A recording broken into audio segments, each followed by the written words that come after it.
आज का जो मेरा टॉपिक रहेगा भारतीय राज्य व्यवस्था। जैसे आप देख रहे होंगे, आज का जो मेरा टॉपिक है क्या है, भारतीय राज्य व्यवस्था के बारे में पढ़ेंगे, उसके बारे में जानेंगे, इंडियन पॉलिटी के बारे में। तो भारत का संवैधानिक विकास, जिसको बोलते हैं कॉन्स्टिट्यूशनल डेवलपमेंट ऑफ इंडिया, इसके बारे में जानेंगे। तो चलते हैं, शुरू करते हैं। पहला है रेगुलेटिंग एक्ट 1773 द्वारा सर्वोच्च न्यायालय की स्थापना कहाँ की गई थी। तो रेगुलेटिंग एक्ट 1773 द्वारा जो सर्वोच्च न्यायालय की स्थापना कलकत्ता में की गई थी, कब की गई थी? तो 1774 ईस्वी में की गई थी। रेगुलेटिंग एक्ट कौन सा था? तो 1773 था। और सर्वोच्च न्यायालय की जो स्थापना हुई थी कलकत्ता में हुई थी सबसे पहले, और ईस्वी था 1774। अगला है पॉइंट, भारतीयों को भारत के प्रशासन में भाग लेने का अधिकार किस अधिनियम के द्वारा प्राप्त हुआ। तो जो भारतीय लोग हैं उसको भारत के प्रशासन में जो भाग लेने का जो भारतीय लोग हैं उनको भारत के जो प्रशासनिक जो में भाग लेने का जो अधिकार है वह चार्टर एक्ट 1833 के द्वारा यह अधिकार दिया गया कि भारतीय लोग क्या करेंगे, प्रशासन वाले में भाग ले सकते हैं। तो यह जो एक्ट है वह कौन सा एक्ट है? तो यह चार्टर एक्ट है। कितना है? तो 1833 द्वारा था। आगे देखते हैं, भारतीय विधान परिषद को बजट पर बहस करने की शक्ति किस अधिनियम के द्वारा प्राप्त हुई। तो भारतीय जो विधान परिषद है उसको बजट पर बहस करना, कोई बजट जो सरकार के द्वारा पेश किया जाता है फरवरी माह में, जो बजट केंद्रीय वित्त मंत्री द्वारा, तो उस पर जो बहस करने की जो शक्ति का अधिकार दिया गया वह है भारतीय परिषद अधिनियम 1892 के द्वारा यह अधिकार सौंपा गया है, यह अधिकार दिया गया, प्राप्त हुई है कि भारतीय परिषद अधिनियम 1892 के द्वारा बजट पर बहस कर सकते हैं, उसके बारे में चर्चा कर सकते हैं, उसके अच्छाई को गिना सकते हैं, हमारे लिए किस तरह फ़ायदा करेगा, इस तरह बजट के बारे में बहस होगी, डिबेट होगी, डिस्कशन होगी। तो यह जो अधिनियम है 1892।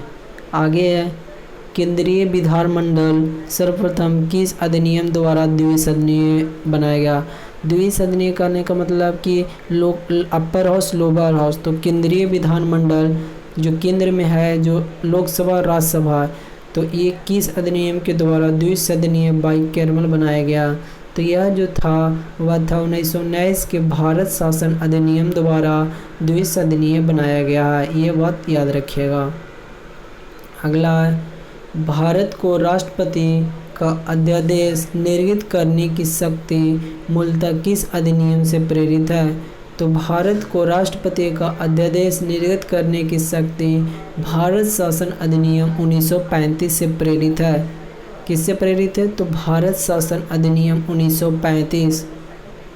आगे भारत का संवैधानिक विकास के बारे में देखते हैं। भारत के संवैधानिक विकास में दो मुख्य था, एक था ईस्ट इंडियन कंपनी के अंतर्गत और दूसरा था ब्रिटिश क्राउन के अंतर्गत। तो ईस्ट इंडिया के कंपनी के तहत पहला जो था एक्ट था वह रेगुलेटिंग एक्ट जो 1773 में पास हुआ, और ब्रिटिश क्राउन के अंतर्गत भारत शासन अधिनियम प्रथम 1858 में हुआ। अगला है ईस्ट इंडिया कंपनी के अंतर्गत पिट्स इंडिया एक्ट 1784 में, और ब्रिटिश क्राउन के अंतर्गत भारत परिषद अधिनियम 1861 था। अगला चार्टर्ड एक्ट 1793 में, तो ब्रिटिश क्राउन के अंतर्गत भारत परिषद अधिनियम 1892 में था। आगे देखते हैं चार्टर्ड एक्ट 1893 में ईस्ट इंडिया कंपनी के तहत, तो भारत परिषद अधिनियम 1919 में था। अलग चार्टर एक्ट 1833 में था, तो इधर भारत शासन अधिनियम 1919 में। अलग चार्टर एक्ट 1853 में, तो इधर भारत शासन अधिनियम 1935। आगे भारतीय स्वतंत्रता अधिनियम 1947 जो ब्रिटिश क्राउन के अंतर्गत आता है। आगे देखते हैं, केंद्र में द्वैध शासन व्यवस्था डायरेक्ची सिस्टम किस अधिनियम के द्वारा लागू की गई?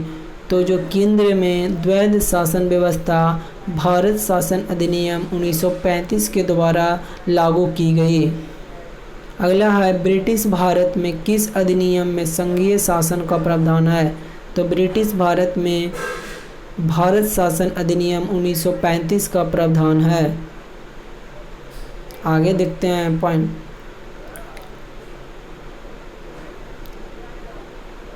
अखिल भारतीय संघ स्थापित करने का प्रावधान किस अधिनियम में किया गया था?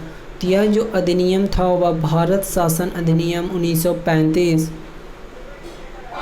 आगे देखते हैं, भारत के संविधान में केंद्र और राज्यों के मध्य किया गया शक्तियों का विभाजन भारत सरकार अधिनियम 1935 पर आधारित है। आगे देखते हैं, एक निर्वाचित संविधान सभा द्वारा भारत के संविधान का निर्माण करने का प्रस्ताव किसके द्वारा दिया गया? तो यह जो संविधान निर्माण का प्रस्ताव क्रिप्स मिशन के द्वारा दिया गया था। अगला, भारतीय संविधान सभा का गठन किसके अंतर्गत किया गया? तो भारतीय संविधान सभा का गठन कैबिनेट मिशन 1946 के अंतर्गत किया गया। आगे, कैबिनेट मिशन द्वारा प्रस्तुत योजना के अनुसार संविधान सभा में प्रांतों से प्रतिनिधियों का निर्वाचन किस अनुपात में था? तो जो प्रांतों से प्रतिनिधियों का निर्वाचन 10 लाख की जनसंख्या पर एक सदस्य का था।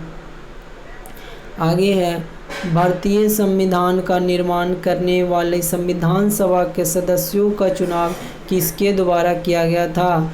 तो ये जो भारतीय संविधान का निर्माण करने वाली संविधान सभा के सदस्यों का चुनाव विभिन्न प्रांतों की विधानसभाओं के द्वारा की गई। आगे देखते हैं, अंतरिम सरकार वर्ष 1946 में। तो पहला जो है जवाहरलाल नेहरू सदस्य, इनका धारिता विभाग था राष्ट्रमंडल संबंध तथा विदेशी मामले। अगला, सरदार वल्लभ भाई पटेल, इनका जो धारित या विभाग था वह गृह, सूचना एवं प्रसारण। आगे राजेंद्र प्रसाद का जो विभाग था वह थे खाद्य एवं कृषि। जॉन मिथाई का जो विभाग था वह उद्योग एवं नागरिक आपूर्ति। जगजीवन राय का जो विभाग था वह श्रम था। सरदार बलदेव सिंह का जो विभाग था वह रक्षा था। लियाकत अली खां का विभाग था वह वित्त था। सी राजगोपालाचारी का विभाग था वह शिक्षा एवं कला था। आगे देखते हैं, भारत शासन अधिनियम 1919 की समीक्षा करने के लिए वर्ष 1927 में साइमन कमीशन का गठन किया गया। कब? तो वर्ष 1927 में साइमन कमीशन का गठन किया गया भारत शासन अधिनियम 1919 की समीक्षा के लिए। आगे देखते हैं, भारत की संविधान सभा की पहली बैठक कब हुई थी? तो भारत की संविधान सभा की पहली बैठक 9 दिसंबर 1946 को हुई। अगला, भारतीय संविधान का प्रथम प्रारूप draft doctor sir B.N. Rao के द्वारा तैयार किया गया। अगला, संविधान सभा का अस्थाई अध्यक्ष परमानेंट चेयरमैन किसे चुना गया? तो उनका नाम है डॉक्टर राजेंद्र प्रसाद को। अगला, संविधान सभा में पंडित जवाहरलाल नेहरू द्वारा उद्देश्य प्रस्ताव कब प्रस्तुत किया गया?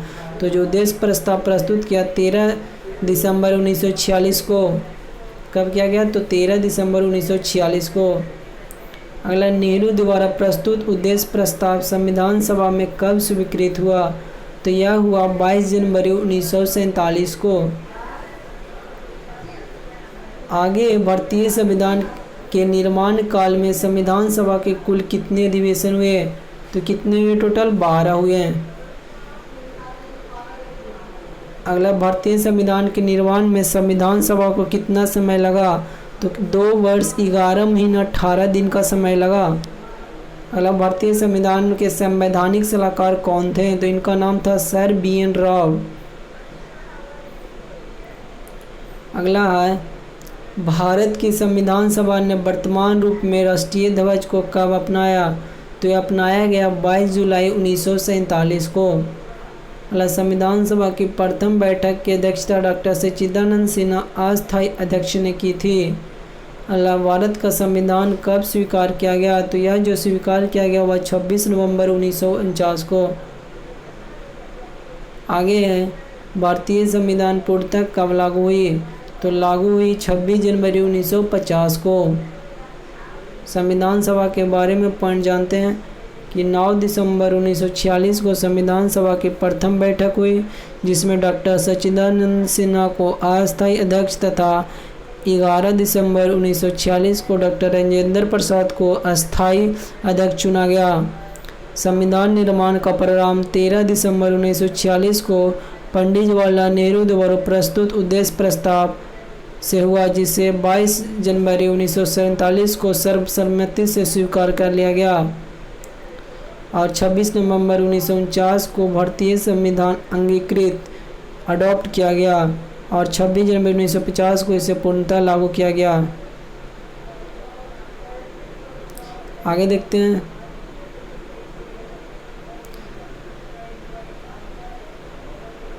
छब्बीस नवंबर 1949 को भारतीय संविधान किसके द्वारा अधिनियमित किया गया? तो किसके द्वारा? संविधान सभा द्वारा। जन गण मन को भारत का राष्ट्रगान के रूप में कब अपनाया गया? तो 24 जनवरी 1950 को। आगे भारत सरकार द्वारा शोक स्तंभ को राष्ट्रीय चिन्ह के रूप में अंगीकृत कब किया गया? तो यह किया गया 26 जनवरी 1950 को। आगे संविधान सभा की सलाहकार समिति के अध्यक्ष सरदार वल्लभ भाई पटेल थे। और संविधान सभा की झंडा समिति के अध्यक्ष कौन थे? तो डॉक्टर राजेंद्र प्रसाद। प्रमुख समितियां उनके अध्यक्ष के बारे में जानते हैं। उन समय के पहले थे पहला जो नंबर आता है संघ शक्ति समिति के अध्यक्ष थे पंडित जवाहरलाल नेहरू और संघीय संविधान समिति के अध्यक्ष थे पंडित जवाहरलाल नेहरू और प्रांतीय संविधान समिति के अध्यक्ष थे सरदार वल्लभ भाई पटेल और प्रारूप समिति जिसे बोलते हैं ड्राफ्टिंग कमेटी के सदस्य थे डॉक्टर भीमराव अंबेडकर। अगला मौलिक अधिकार एवं अल्पसंख्यकों संबंधी परामर्श समिति कौन थे? तो सरदार वल्लभ भाई पटेल थे। अगला प्रक्रिया नियम समिति के सदस्य थे डॉक्टर राजेंद्र प्रसाद। राज्यों के लिए समिति का अध्यक्ष थे पंडित जवाहरलाल नेहरू और संचालन समिति के अध्यक्ष थे डॉक्टर राजेंद्र प्रसाद।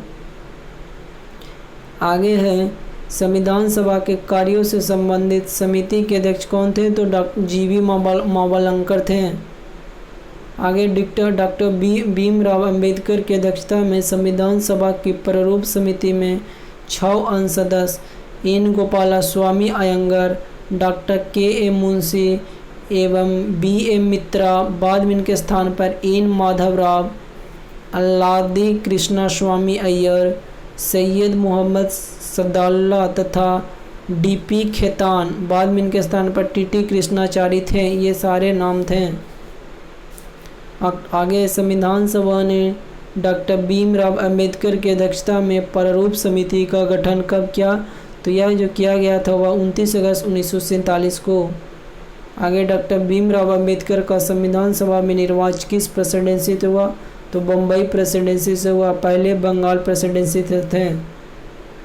आगे है भारत का संविधान मूलतः 2 भाषाएं में लिखे गई है। पहला हिंदी तथा अंग्रेजी में लिखा गया और सभी सदस्यों ने इन दोनों प्रतियों पर हस्ताक्षर किए हैं। तो भारत का संविधान 2 भाषा में कौन कौन? तो हिंदी तथा अंग्रेजी में। आगे देखते हैं। आज के लिए बस इतना ही रहने देते हैं। तो चलिए